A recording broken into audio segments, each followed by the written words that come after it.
What if you lost your fortune today? Well, then maybe I'll run for president. I don't know. Two things before we begin this video. Number one, this video is going to have a ton of spoilers for The Apprentice, the movie based on the former life of former President Donald Trump. And two, we'll only be presenting facts as they appeared on the news or other reliable sources of media. We're simply presenting all sides of the story, the one that the movie claims is true, but also the sides of those who claim that certain events in the movie have been wrongly depicted. Yes, to begin with, Mr. Trump had this to say in a social media post on Truth Social about the movie. A fake and classless movie written about me called The Apprentice. Do they even have the right to use that name without approval? Will hopefully bomb. It's a cheap, defamatory, and politically disgusting hatchet job put out right before the 2024 presidential election to try and hurt the greatest political movement in the history of our country. Make America great again. While you may agree or disagree with President Trump, the movie seems to suggest that he did some really terrible things over the course of his rise to power. So today, we'll be talking about the 10 most controversial real-life scenes and comparing them to what's out there in the public domain to try to draw out the differences, if any. Before we get into our examination, we have a very small request. If you like our content, please support us by subscribing to our channel. It's a small click for you, but it means a lot for us. Thank you. Let's begin. Number 1. Did Roy Cohn have AIDS? Seems likely. In The Apprentice, Jeremy Strong's portrayal of Roy Cohn focuses heavily on his struggle with AIDS. The film shows the stark contrast in Cohn's life. He gives homophobic speeches to crowds while engaging in an all-male orgy, a scene where Trump walks in on him.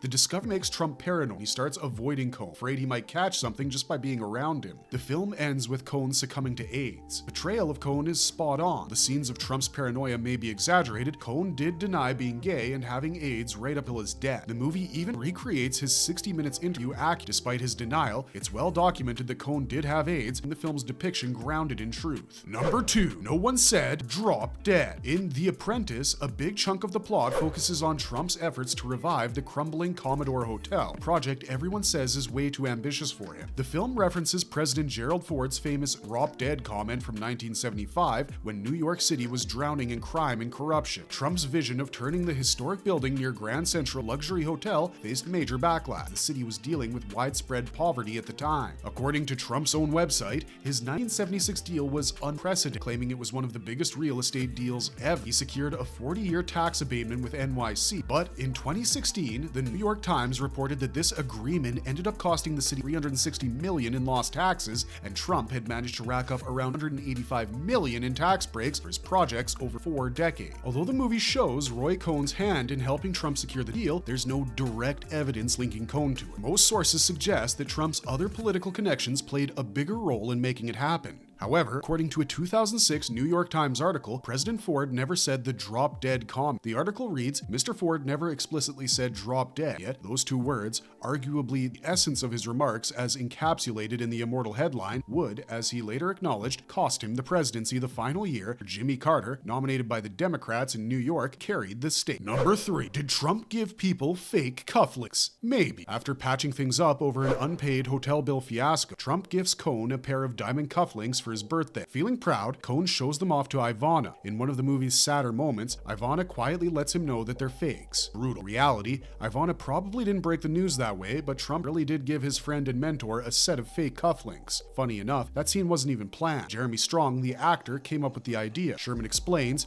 Jeremy was so deep into his character that during script discussions, he mentioned this story. I remembered it too, but hadn't added it in. Sherman continues, it was such a perfect detail, totally capturing Trump's shamelessness, so we decided to include it. Were there any blackmail tapes? There's no real proof of that. Trump's big early win in real estate came with Manhattan's Grand Hyatt Hotel in 1978. He pulled it off thanks to a hefty loan from his dad and a massive $400 million tax break from New York City, which was, funnily enough, bankrupt at the time. In the movie, Trump scores that tax break after Cohn blackmails a city official using a sneaky phone recording he'd gotten his hands on illegally. Sherman explains, Roy's use of blackmail and phone tapping is well documented. He even had a woman in his basement running a switchboard recording all the calls. It's wild to think he would tape his clients to use against them later. It's how he showed Trump that sometimes you have to betray your own people. Now, whether Cohn actually used blackmail tapes to get Trump that tax break is still a mystery, but Cohn's shady tactics definitely seem to influence the deal. Sherman notes, Stanley Fried, the deputy mayor, signed off on the agreement just before leaving office. A week later, he was working at Roy Cohn's law firm, so Roy basically gave the guy guy who secured the deal a job. Number 5. There was also news about a prenup, but Ivana was not alone in real life. In one of the film's most hilarious scenes, Cohn meets with Trump and his fiancée, Ivana, to go over a prenup he's drafted. They sit in a restaurant, and as Ivana reads through the document with a serious expression, grows increasingly irritated. Things go south when she hits a clause about returning gifts if they divorce. Furious, she storms off, threatening to call off the wedding. Trump chases her outside, declaring his love and managing to win her back. Sherman notes, the real events were so dramatic that the scene practically wrote itself. That prenup argument happened just as it's described in various books. Ivana was especially upset about the gifts clause. Even Trump's sidewalk chase is based on true stories. We pulled that moment from Harry Hurt's book Lost Tycoon, which talks about Donald running after Ivana and coaxing her back. The film changes one detail. In reality, Ivana had a lawyer present, but as Sherman points out, Roy had arranged the lawyer for her. So basically, the lawyer was working Roy. It was a total setup. But it might not have been a total setup. Any lawyer would have a certain professional responsibility to their client, in this case, Ivana. Number 6. The most controversial scene was rebuffed by Ivana in reality. In one of the film's most controversial scenes, Trump assaults his then-wife Ivana, passed away in July 2022, at her home. It happens after she gives him a 1982 bestseller, The G-Spot, and other recent discoveries about human sexuality, hinting she's unhappy with their love life. Trump, already annoyed with their crumbling marriage, doesn't take the nudge lightly, lashes out violently. While the attack is rooted in Ivana's 1990 divorce deposition, the movie changes the setup. Her deposition is actually more graphic than what we show.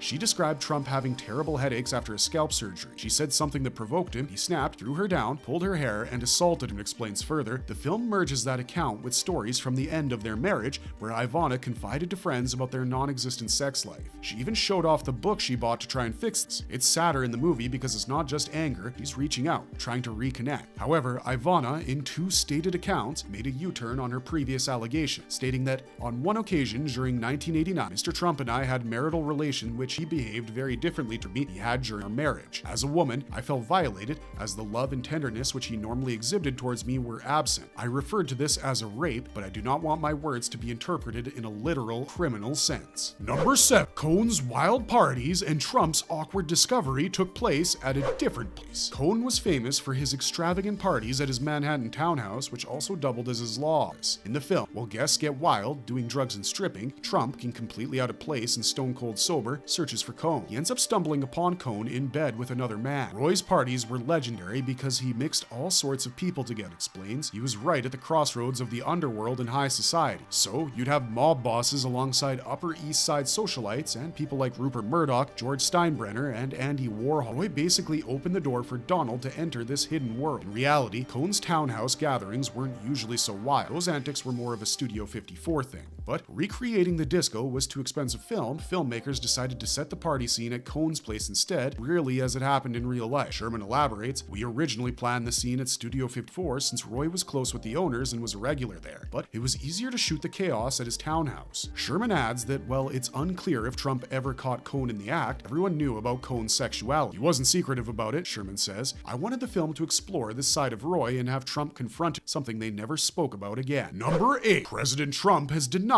going under the knife. At the movie's end, Trump visits a plastic surgeon to tackle his receding hairline and expanding waistline. The doctor first suggests ditching his diet pills, calling them cheap. Then he recommends the usual: diet and exercise. Trump, however, counters with his long-standing belief that the human body has a limited energy supply, so working out is a no-go. Instead, he chooses the easy liposuction and scalp reduction surgery. Though Trump denies having had surgery, the scene pulls from Lost Tycoon. Sherman explains, Ivana, in her divorce deposition, testified that Donald got liposuction, scalp surgery, and was taking diet pills. It's all on record. Interestingly, according to Ivana, this was also the time that Trump allegedly raped her. Of course, as I said, she backtracked later on. Sherman also thought it was the perfect moment to highlight Trump's ridiculous ideas about exercise. It shows he's not interested in putting in the work. What's the quick fix? Surgery over sweat. In fact, Ivana testified under oath in 1990 that Trump had alopecia reduction surgery in 1989, performed by Dr. Stephen Hof, also worked on Michael Jackson, Elizabeth Taylor. However, Trump's 2024 campaign spokesman, Stephen Chung, slammed the movie, threatening legal action and calling it pure fiction. Number 9. Did Trump do drugs? In the movie, as Trump distances himself from Roy Cohn. He starts popping amphetamine pills and insisting they keep him awake and sharp. Cohn raises an eyebrow and warns him it's a bad idea. Trump fires back and says close deals while he's asleep, so pills are worth it. Later, Trump's doctor urges him to quit, saying the drugs are taking a toll on his body.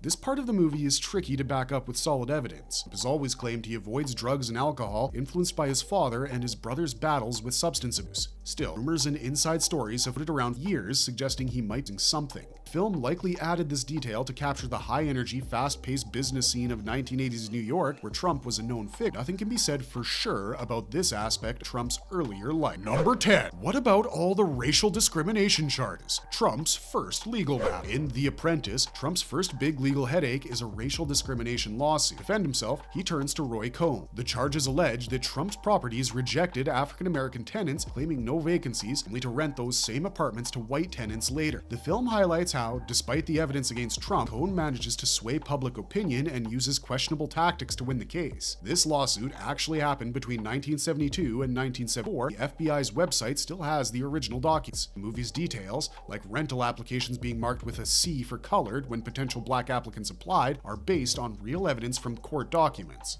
In 1973, the New York Times reported on Trump and Cohn's bold move, a $100 million countersuit denying the allegations against Trump Management Corporation, claiming they were baseless. The film accurately reflects this legal maneuver. Yeah, those were the 10 most controversial events that the movie showed. Now, while Trump has denied most of these, it really makes sense for him to deny everything since he's the one being accused. He is running for president later this year. We have to once again mention that these are just the facts that we've stated. We're not here to help you form any opinions. Whatever we said in this video are just the facts of the matter, undisputed. If someone said Trump abused his former wife, we mentioned it, and if the wife backtracked, we mentioned that as well. You get the point, right? Having said that, it's a free country, and we want to know your opinion on the matter. What parts of The Apprentice are baseless fiction? Which parts are rooted in reality? We want to hear what you think in the comments down below. That's it for this one, but if you liked our content, leave a like and subscribe to us if you haven't already. Thanks for watching, stay safe out there, and have a marvelous day.